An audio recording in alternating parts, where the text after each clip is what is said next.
Start. Hi all, this is Ayan. Greetings for the day. So in our previous class, we had discussed at length about for loops.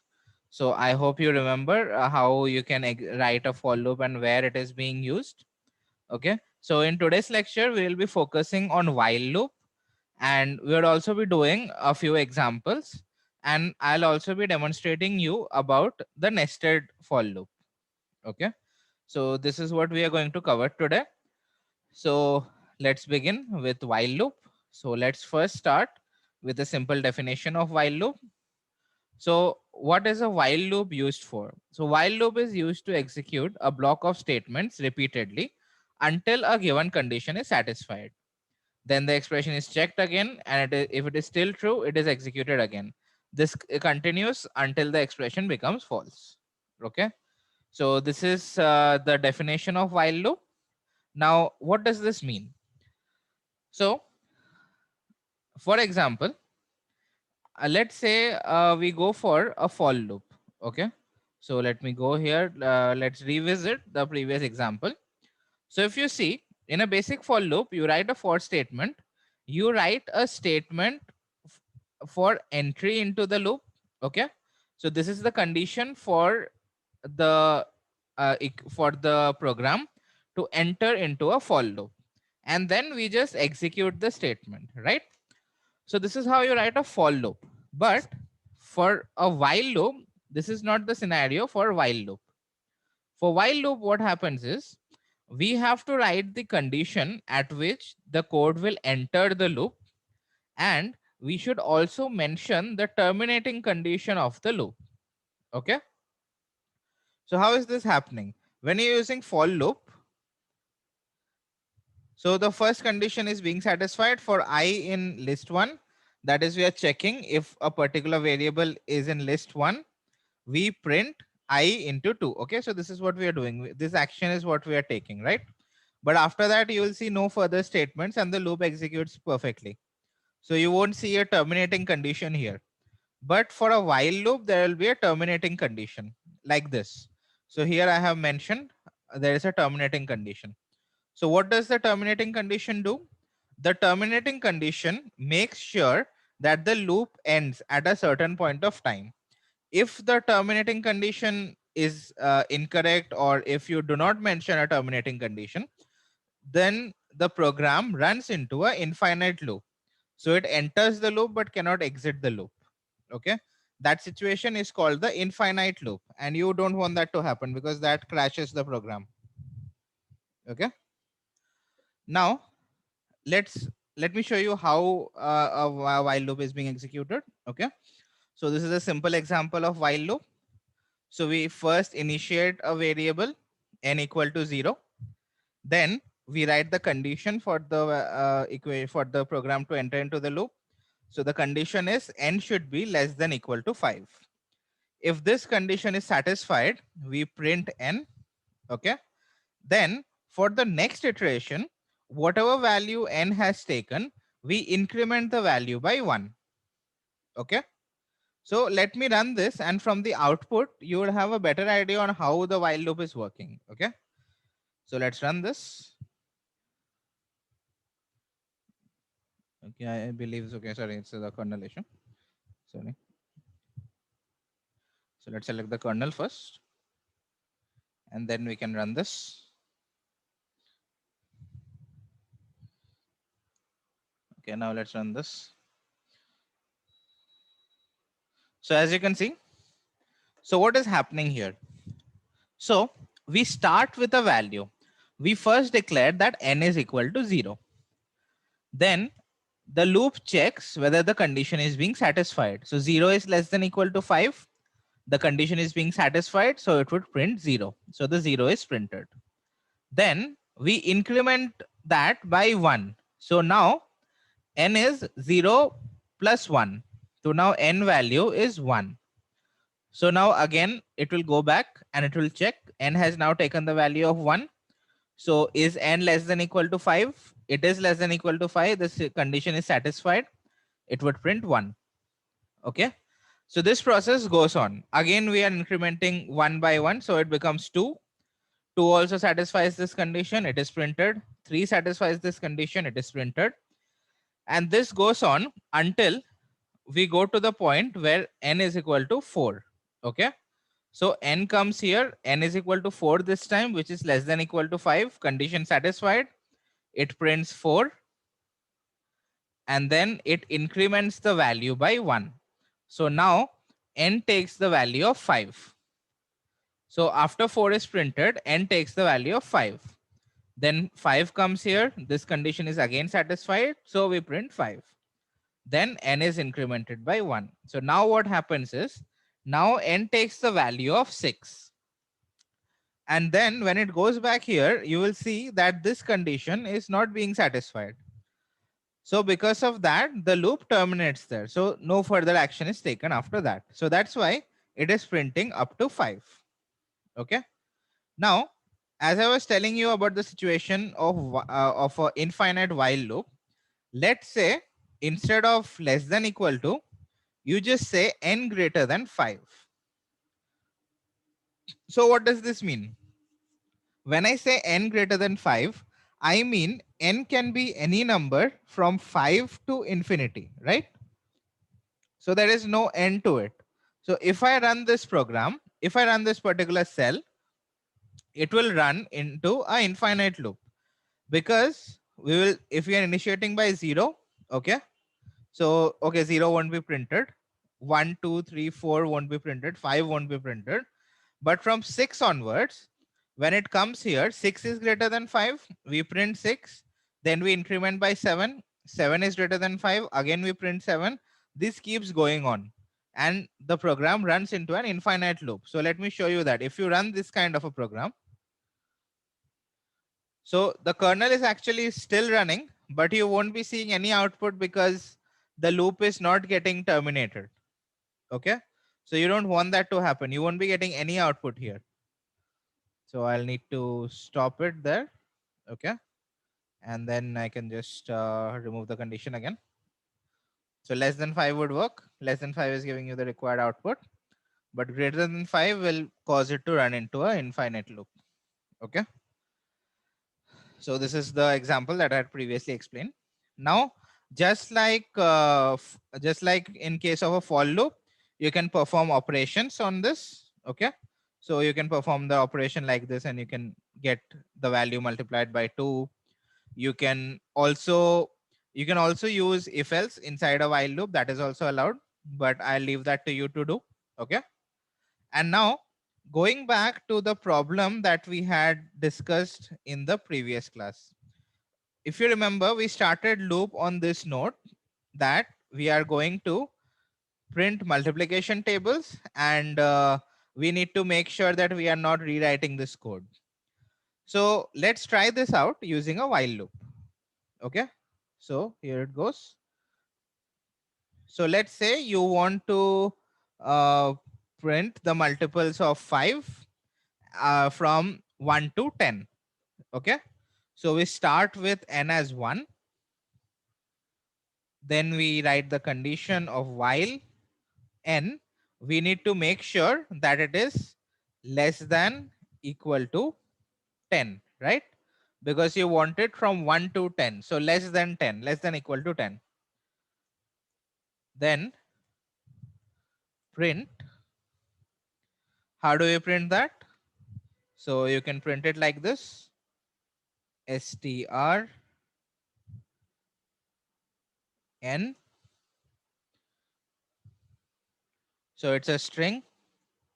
So we are doing multiplication. Multiplication is shown by star mark, but since this is going to be printed, we go with the classic cross. Plus, okay, let's give a space. Okay, space on both ends. Plus, we are multiplying that number by 5. So we put 5 equals, then again plus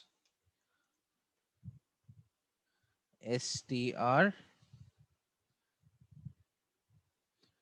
So we keep a space here again. str n multiplied by 5. Okay. And then don't forget the terminating condition, that is n plus equal to 1. Okay. So let's see how it works. So we have printed the tables of 5 exactly like I had shown you in this PPT, right? So we have exactly printed the multiplication table without repeating the codes. So that is what we have done here. So this is a basic application of while loop. So can you achieve this using for loop? Of course you can. So let's do that. So adding a cell, let's go for loop. Okay. So for I in, I hope you remember range, right? So we start with 1 and we are going to do it up to 10. So I hope you remember that we have to put 11 here so that the range takes up to values of 10, right? And then again, the same print statement.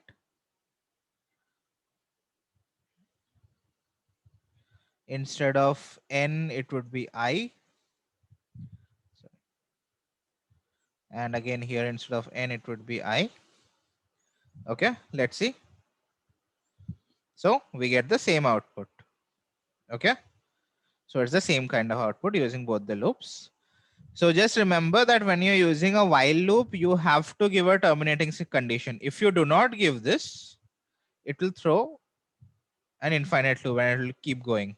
So it won't give you the right output. If you're not giving the terminating condition, it won't give you the right output. It will just keep going with 1 itself. So make sure you put this terminating condition here. Okay. So always remember this when you're using a while loop, always make sure you're having a terminating condition. Okay. So this was in detail discussion about for and while loop. Now let's do something interesting with the loops. Okay. So now I'm going to explain you a nested for loop. So what is a nested for loop? So just like a nested if else conditioning statement, a nested for loop is nothing but a for loop inside a for loop. So here is an example. So let's say you have a string.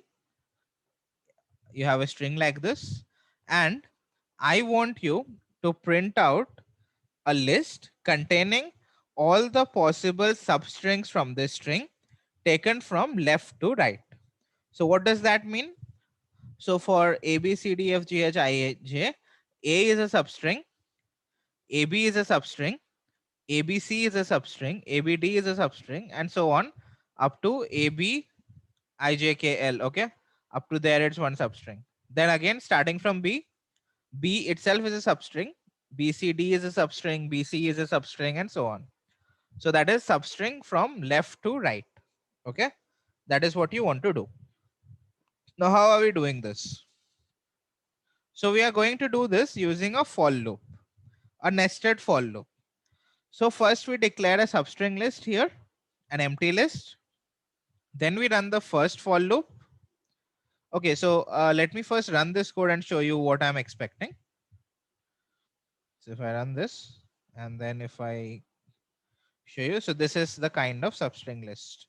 Okay, so this is how it would look. Substrings from left to right. Okay. Now, how did I do that? So let's start off by writing a for loop. So for I in range, I am using in range, not the string. Okay, because I am going to make substrings, right? So how do you make a substring of a string? We just write string, right? String square bracket. If you're starting with 1, 1. If you're ending at 3, 3, right? So this way you get the substrings. So this is the way you can get all the substrings, right? So we'll be executing that. So let's go with this. So for I in range 0 to length of the string, I hope you remember this. So when you start working on these kind of questions, Always remember the best way to do it is by printing a few outputs and checking whether you're getting the desired results or not. Okay. So I'll go with the print statement and I'll print I to check what we are getting from it. So what value is I taking? Okay. Let's run. So I is taking the index number just as expected because we have run it through range, right? So I is taking the index number. So if we put string square bracket I, right, we'll get the strings one after the other, right? A, B, C, D, and so on. So we are able to execute this. We are getting the first required set of outputs. Now, how do you make a substring? So suppose you select A here. What should be the following now alphabets after A? It should start with B, right? So if I have from index 0, A is at index 0, the next values which I am going to add to this substring should start with B. That is index number 1. Now, how do you do that? We can do this by running a second for loop. So for I in range, this time we have to go, if we had started with 0, we had to go with index number 1, right? So we'll go with that 1 length of the string, right? And what do you want to see? We want to see all the substrings.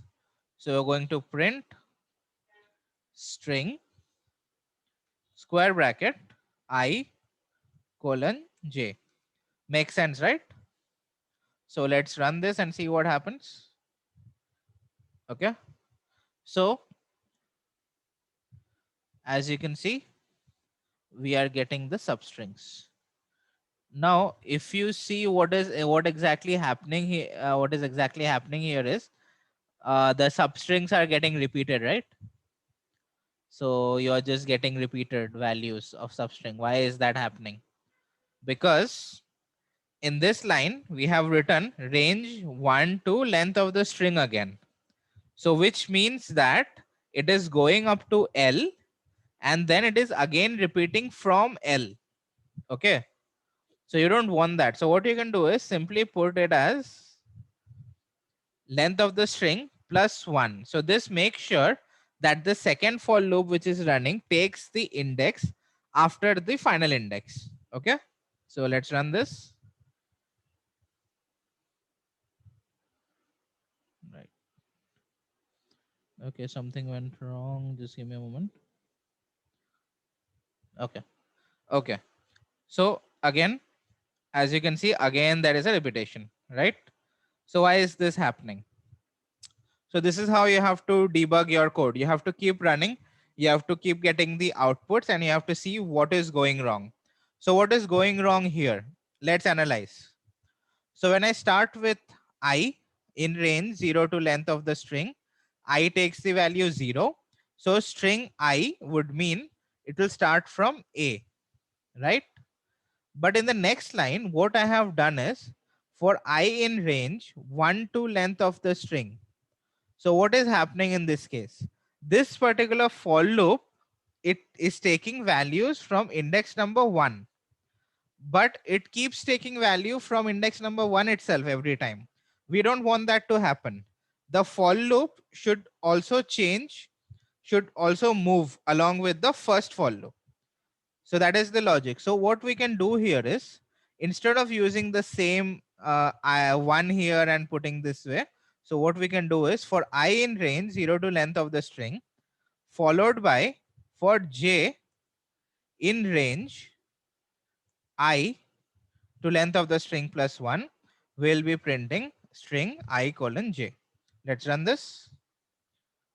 So now you can see what happens is first we take A, then after A we are starting with I, right? So I has already taken 0 index, that is A is taken, so it would go with B, right? So that's why we are getting A here followed by AB followed by ABC, ABD, and so on. Then in the next set of iteration, the first for loop picks up index number 1, that is B.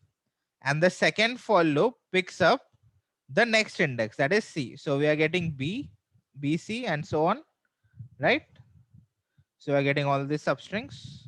The same happens here after when you go to the third iteration. This is for the fourth iteration and so on. Okay. So this is how you can form all the substring. Now, as required, we'll be appending all the substring in the substring list. So let's go here. So we're simply going to append, and let's run this, and let's see the substring list. Okay. So we are having the desired input, but you would observe that you're getting this empty spaces as well, right? So you don't want that to happen. So how do you prevent it? Very simple way. We write a conditioning statement. So either you can write a conditioning statement there, but if you feel it is making it more complicated, you can simply use the method dot remove, and you can just put what you want to remove. You're removing this, right? So let's run this, and then let's see how the substring looks. So we have been able to remove, but again, you'll see that the first one is removed because the remove operation works only once. Okay, so we have to find another solution. What is another solution? Another solution is to add a if else conditioning statement here. Okay, how do you do it? Simple. If this value is not equal to empty string, substring list dot append ij, right? So let's try this out now. Let's see how it works. Okay, now let's see the substring list. So as you can see, it has been removed from here, right? So this is how you can just keep getting the outputs, and you can keep checking is it coming in the right way or not. Okay, so please remember, this is how you have to use a nested for loop. Okay, so I hope you're clear about for loop, while loop, and nested for loop. So in the upcoming classes, we would be giving you lots of examples based on loop statement. So everything that you have learned till now would be very useful, because we would be needing that as we go ahead, even for advanced concepts. So let's do an example problem now. So in this task, we are looking at even and odd places. So what are we doing exactly? So we have been given a sequence. For this sequence, what are the odd index position? Odd index position is 1, 3, right? 5, because the index position starts from 0. So 0, 1, 2, 3, 4, and 5. So 0th position, second position, and the 4th position is considered as the even locations. That is the even position.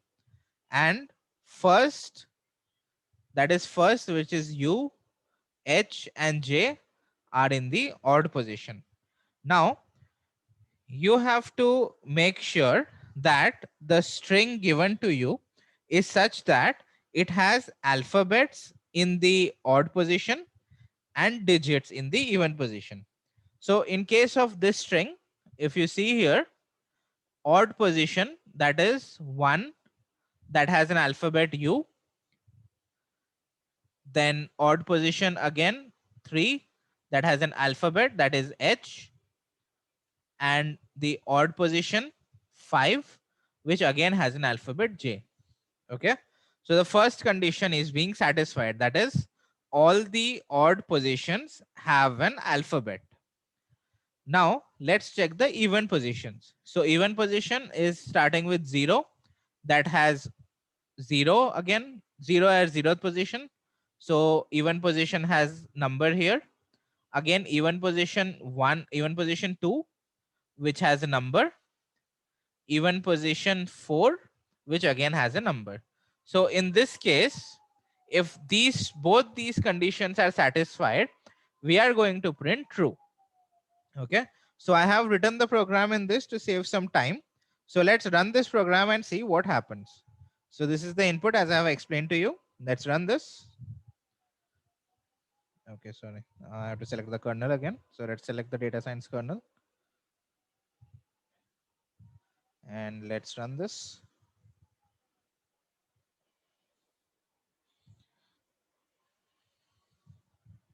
So we are getting an output true. Okay, now this would seem to be very complex, so don't worry, I'll be breaking it down. I'll be writing it down step by step. Okay, so let's start from here. So we are given this sequence. I hope you're clear on what we are working on, right?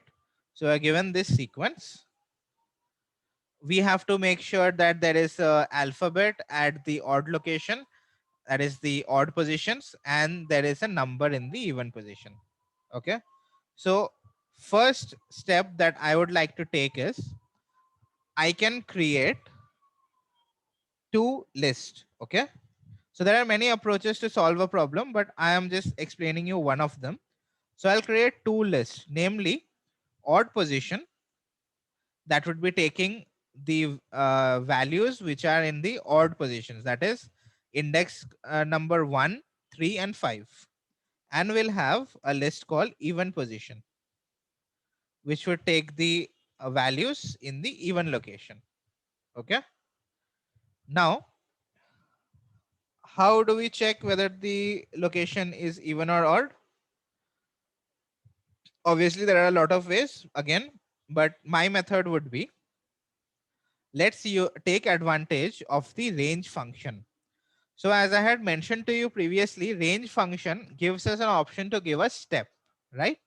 So if I'm starting from range 0, that is the 0th index, and if I give a step of 2, what it's going to do is it's going to give me index number 0, index number 2, and index number 4, because we are giving a step of 2, right? So let's try that out. So we can write a simple for loop. So for I in range, we are using it from 0 to length of the list, or length of the sequence in this case, because we have declared this as sequence. Okay, make sure you're using the right names. And we are giving a step of 2. Let's see what we are getting for I. Okay, so we'll print I and see what index we are getting. Okay, so if I run this, you can see we are getting the even index numbers.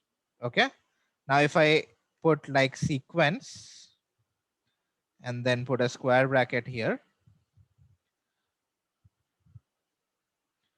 if we run this, so we are getting the values which are at the even location for the sequence.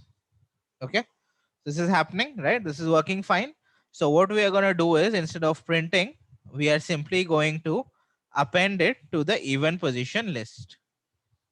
So even position dot append sequence I. Okay, similarly, let's go for another for loop. So for I in range, this time we need the odd positions. So odd position starts from index number 1. So we go with 1, length of the sequence again, right?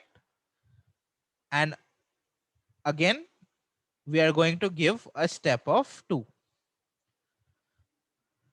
Okay. So I hope you're clear on how this is working. The same way which we had done the even one, but only in this case we are starting from 1 because we want the odd locations. So in then we will be appending the same thing. Same thing we are going to append.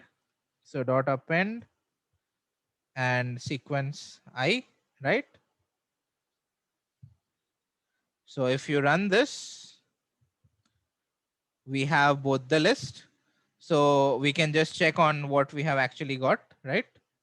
Just to see if everything has come properly or not. So we have odd position values and we have the even position values.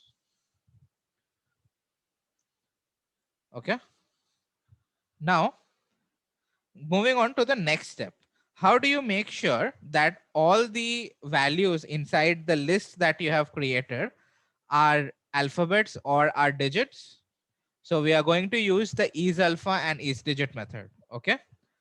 Now, let's create two counts. So we declare two counts and we initiate them to 0. Okay. Right. We are initiating them to 0. Now, what we are going to do is we are going to check every element in the list and we are going to see if it's an alphabet or a digit. If it's an alphabet, we will be increasing the count in case like in the odd count, because in case of odd positions, we need it to be an alphabet, right? So that is the question given. So if it's an alphabet, we increase the odd count, right? So here's how it goes. Again, we write the same for loop. I'm just copy pasting to save some time. So, okay. So what am I doing here? I'm running a for loop over the odd position list and I'm checking if that particular element is an alphabet. If it is true, I'm increasing the odd count value by 1. Okay. So we'll be doing that same for the even count one also. So let's go here. Okay. Let me run this. Then let's check how far have we reached with the odd count and the even count. So odd count is 3 and let's check the even count. The even count is also 3. So the total is 6. And how many characters do we have here? 1, 2, 3, 4, 5, 6. So the function is working perfectly. So now what is the last bit of the question say? We need to satisfy two conditions here. The number or the elements in the odd position have to be alphabets and the elements in the even position have to be numbers. So both these conditions should be satisfied. Only then we are going to print a true. So how do we do that? We are going to use the AND statement. So if, and how do you make sure that all the elements are odd, or all the elements are alphabets? So very simple. We have created these counts, right? So odd count is the number of alphabets and in the odd position. If that is equal to the length of the list, odd position list, that means every element is an alphabet, right? So in a very simple way, what we do is odd count has to be equal to length of the odd position list. And we have two conditions to be satisfied, right? Both have to be satisfied. And even count should be equal to length of even position list, right? If both these conditions are satisfied, then we will be printing true. And if that doesn't happen, we'll be printing false. Sorry. Okay. So let's run this. So since the condition is being satisfied, is giving us a true, right? So this is the split up. This is how you decide step by step on what you want to do. Now, once you have decided on all this, you can simply define a function. df, we can say, we can name it like, okay, we can just name it first problem because it's our first problem. It's going to take an input, which should be a string. And you can start from here, right? creating the list, and the first set is here. This is creating the odd position, even position list. This would be followed by creating the count and checking for the counts. Okay. So you can just paste here and you can multi-select it and do a tab to ensure the indentation is correct. And then finally, after both these counts are created, we have this if else conditions, right? And what you can do is, instead of print, you can use a return statement.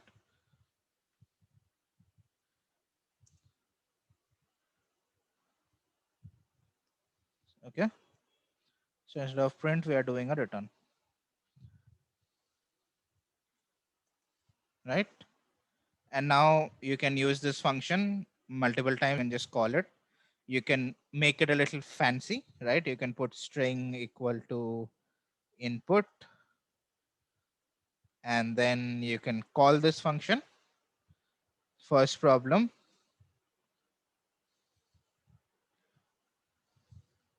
Okay, let's run this. It's going to ask for input. Let's give the same input that we had put here. Enter. So it's giving the right output, right? So this is how you can start solving the question. So this is the approach that I recommend you to follow in order to solve these kind of problems. Go step by step, print out the output at every point to see whether you're going in the right direction. Okay.